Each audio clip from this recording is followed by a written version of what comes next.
Hello friends, I welcome you all to this video of RIG. So, today we are going to discuss about respiratory volumes and capacities and which is a part of breathing and exchange of gases. अब मान लेते हैं for instance you become a doctor and you get some patients coming in front of you sneezing and coughing. So उस time पे आप क्या करोगे? You will go for spirometry. So use of spirometry is to measure this respiratory volume and capacity. So spirometry is the method and the device is spirometer. Okay, spirometry करेंगे हम to detect कि उसे किस तरह की बीमारी है. Okay तो lungs volume and capacity measure करेंगे. देखो वॉल्यूम मेज़र करते हैं उससे कैपेसिटी निकलती है. तो हमारा मोस्ट इम्पॉर्टेंट थिंग क्या है? वॉल्यूम. ओके तो वॉल्यूम एक्चुअली वॉल्यूम्स जो हम मेज़र करेंगे वो कितने टाइप की होती है? दो टाइप की होती है. आपकी स्टेज में एक ही पढ़ना है लेकिन मैं दोनों के बारे में थोड़ा नॉलेज दे देता हूँ आपको. ओके पहला चीज़ होता है स्टैटिक, दूसरा चीज़ होता है डायनामिक. ओके दोनों ही लंग वॉल्यूम है, ये भी लंग वॉल्यूम. ओके दोनों ही हमारा क्या है? स्टैटिक लंग वॉल्यूम एक है, एक दूसरा वाला है डायनामिक लंग वॉल्यूम. ठीक है ये हो गए वॉल्यूम्स के टाइप. अब देखो जो स्टैटिक लंग वॉल्यूम जो है दैट इज़ एकेडमिकली इम्पॉर्टेंट. ठीक है आपके एग्ज़ाम में यही आएगा. लेकिन ये जो डायनामिक लंग वॉल्यूम है D for dynamic, D for doctors purpose के लिए इंपॉर्टेंट है. ठीक है डायग्नोसिस में हम डायनामिक वॉल्यूम ही यूज़ करते हैं, मतलब clinically this is helpful.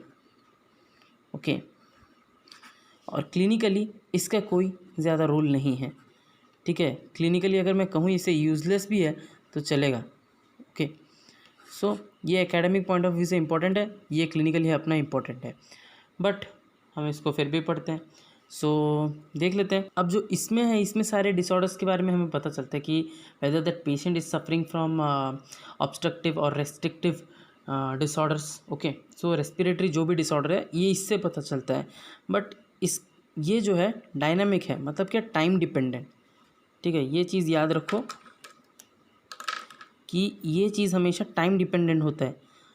Time dependent इसका मतलब आप यहाँ पे जो भी निकालोगे देखो ये टाइम इंडिपेंडेंट होगा, टाइम इंडिपेंडेंट. ओके तो आपने इस चीज़ को जो भी निकाला है यहाँ पे जो मैं बताऊँगा एफआरसी क्या होता है.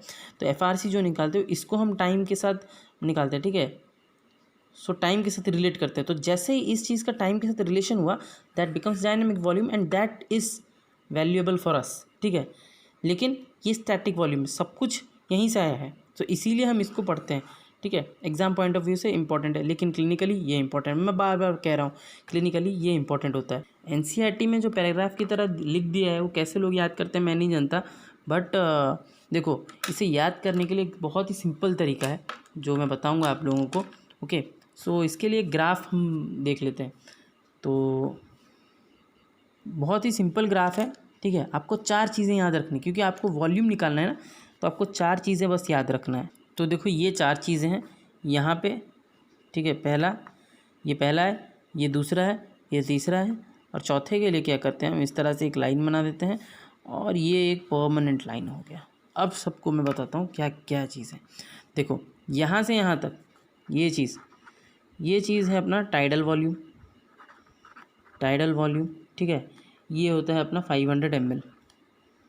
ओके उसके बाद यहाँ से यहाँ तक ओके ये क्या है? ठीक बोल रहे हो IRV. ठीक है इसका होता है कितना? 2.5 to 3 लीटर. और ये बहुत सही दिस इज़ ERV एंड इसका वैल्यू कितना होता है? 1 to 1.1 लीटर. ओके अब क्या होता है यहाँ पे हम एक लाइन बना देते हैं. इस लाइन का मतलब होता है द मैक्सिमम वॉल्यूम एक्सपायर्ड. ठीक है यानी कि मैक्सिमम वॉल्यूम एक्सपायर होने के बाद लंग्स में जो बचता है that is called residual volume. So what is residual volume? It is the air remaining in the lungs after maximum expiration. ठीक है air remaining in the lungs after maximum expiration. ठीक है मैक्सिमम एक्सपायरेशन करने के बाद जो air रह जाता है उसे हम रेसिडुअल वॉल्यूम कहते हैं। एंड उसकी वैल्यू कितनी होती है 1.12, सॉरी यहाँ पे लिखते हैं 1.1 to 1.2 लीटर। सो ये देखो ये वाली हो गई 500 ml मतलब 0.5 लीटर, ये हो गया 2.5 to 3 लीटर्स, ये हो गया 1 to 1.1 लीटर्स, 1.1 to 2 लीटर्स। ये 4 वॉल्यूम के लीटर्स हैं। इसको आपको जैसे ही मस्ट हो याद रखना है, ठीक है। बाकी सब भूल जाओ, कोई फ़र्क नहीं पड़ता, इस चीज़ को याद रखना है। अब नेक्स्ट चीज़ है कैपेसिटीज़। ये तो वॉल्यूम होगी, 4 वॉल्यूम्स हुए हमारी। कैपेसिटीज़ भी निकाल देते हैं। कैपेसिटीज़, तो कैपेसिटीज़ कैसे देखोगे, देखो नॉर्मली IC/EC, ठीक है। इंस्पायरेटरी कैपेसिटी, एक्सपायरेटरी कैपेसिटी सब जानते हैं, सबको याद रहता है क्या है, TV plus IRV। Tidal volume, ये टाइडल वॉल्यूम प्लस IRV, इस चीज़ को हम कहते हैं IC। और EC tidal volume plus ERV is called EC। बाकी जो है functional residual volume, vital capacities, इन सब में कन्फ्यूज़न होता है। तो देखो मैं तरीका बताता हूँ किस तरह से याद रखना है। देखो ऊपर 2 वॉल्यूम, ग्राफ के इस लाइन के ऊपर 2 वॉल्यूम, इस लाइन के नीचे 2 वॉल्यूम, क्या है TV IRV ERV RV। पहले ऊपर के 2 वॉल्यूम को ऐड कर देते हैं, ठीक है।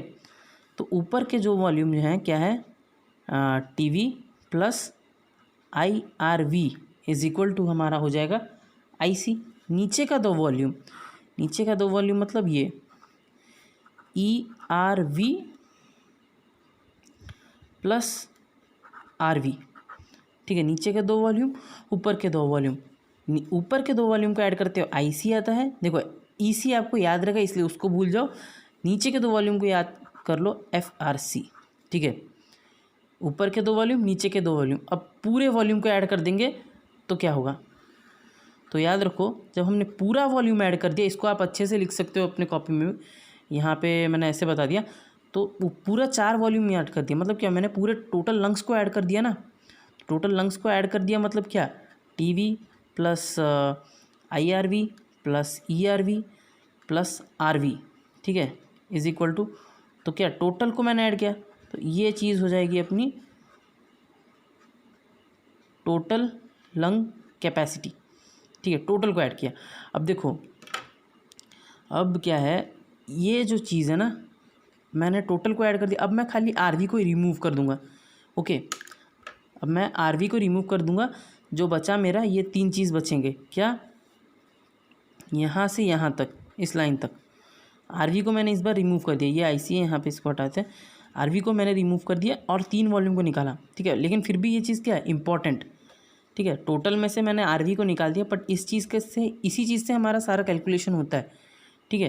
तो ये चीज़ है इंपॉर्टेंट। इंपॉर्टेंट का दूसरा नाम है वाइटल, तो वाइटल से आ गया वाइटल कैपेसिटी, ठीक है। तो IRV प्लस ERV प्लस क्या TV, सो ये हो गई अपनी वाइटल कैपेसिटी। सो हमारे कैपेसिटीज़ और वॉल्यूम इतना ही होता है एग्ज़ाम में। एग्ज़ाम में अगर कोई भी चीज़ आएगा इस चैप्टर में, एग्जामिनर अगर हड़बड़ में होंगे तो अगर कोई क्वेश्चन देंगे ना रेस्पिरेशन से, तो मेजर चांसेस है कि वो इसी चीज़ से आए, वॉल्यूम और कैपेसिटी। तो आपको ये ग्राफ अच्छे से याद रखना है। ये ग्राफ याद रख लिया तो आपको अलग से बना के रखना नहीं है कि IC का कितने ml होते हैं, EC के कितने ml होते हैं, FRC कितना है, वाइटल कैपेसिटी बस याद रखो। ऊपर के 2 क्या होता है IC, नीचे का 2 क्या होता है FRC। टोटल मिला दूंगा तो टोटल लंग कैपेसिटी, अगर RV को छोड़ दिया इंपॉर्टेंट है तो वाइटल, वाइटल से वाइटल कैपेसिटी। आपको बस यही याद रखना है, ठीक है। इसलिए इस ग्राफ को याद रखो। अब नेक्स्ट इंपॉर्टेंट थिंग क्या है, तो वो देखा जाता है कि स्पायरोमेट्री में, स्पायरोमीटर जो है उससे आप क्या मेज़र नहीं कर सकते हो। So lung volumes that can't be measured by spirometry. So ये इंपॉर्टेंट चीज़ है और ये भी एग्ज़ाम में पूछा सकता है। तो पहला चीज़ है रेसिडुअल वॉल्यूम। अगर रेसिडुअल वॉल्यूम मेज़र नहीं कर सकते हो तो definitely those capacities containing residual volumes उसे भी आप मेज़र नहीं कर सकते हो। सो वो 2 चीज़ और क्या है, फंक्शनल रेसिडुअल कैपेसिटी और टोटल लंग कैपेसिटी।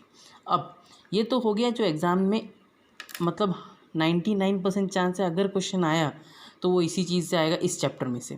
ओके, इसी ग्राफ में से आएगा, मैं कह रहा हूँ इसी ग्राफ में से आएगा, इसके बाहर नहीं आएगा, ठीक है। लेकिन अब जैसे मैंने आपको कहा था बायोलॉजी टुडे पढ़ो और ये सब पढ़ो, तो उसमें क्या होता है बहुत सारे रीसेंट अपडेट्स देते हैं, ठीक है।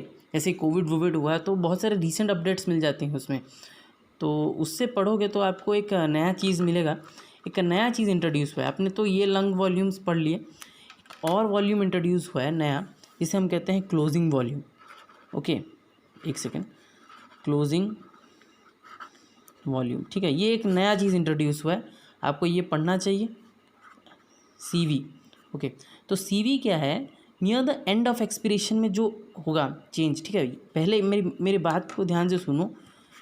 एंड ऑफ एक्सपिरेशन में फिनोमेना होता है, end of expiration, phenomena takes place during end of expiration. तो क्या होता है, alveoli at the basal region, ठीक है। एल्वियोलाई कहाँ होता है, alveoli at basal region, basal region. देखो पूरा पैराग्राफ मैं पढ़ा नहीं रहा हूँ, उसमें से समरी आपको दे रहा हूँ। Okay, alveoli at the basal region of the lungs tends to close and closing some volume of air. Okay, तो alveoli at the basal region जो है उसमें एक्सपायरेशन के जस्ट एंड में जो क्या होता है, वो एल्वियोलाई टेंड्स टू क्लोज और during closing it capture some air. Okay, तो उसे कहते हैं हम at the basal region during alveolar closing, alveolar closing it enclose some volume of air, ठीक है, some volume of air, that volume is called your closing volume. Okay, अब closing volume है, हर वॉल्यूम से कैपेसिटी बन सकता है, तो हम एक नया नाम देते हैं क्लोजिंग कैपेसिटी। ओके, तो क्लोजिंग कैपेसिटी क्या है, क्लोजिंग कैपेसिटी होता है क्लोजिंग वॉल्यूम, जाहिर सी बात है क्लोजिंग कैपेसिटी तो वॉल्यूम आएगा ही, प्लस अब देखो जब एक्सपायरेशन कर लेते हो टोटल मैक्सिमम एक्सपिरेशन के बाद अपने एल्वियोलाई में और कौन सा एयर रह जाता है, और कौन सा वॉल्यूम रहता है। मैंने कहा था after maximum expiration the remaining air is called residual volume, ठीक है। तो RV, तो closing capacity is closing volume plus residual volume.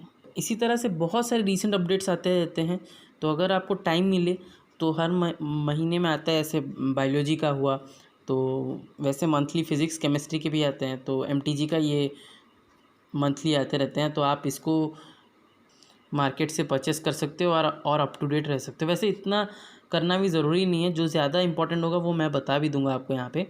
So with this, thank you and just keep practising till our next video.